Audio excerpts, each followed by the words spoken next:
back to my channel and welcome back to another video.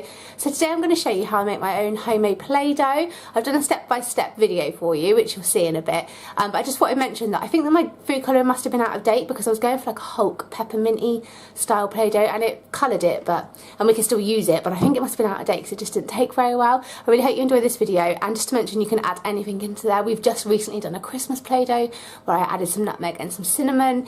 Enjoy, let me know if you remake this, tag me in on Instagram, I'll post my handle down below, and if you enjoy the video don't forget to give me a big thumbs up and subscribe to see more. Bye!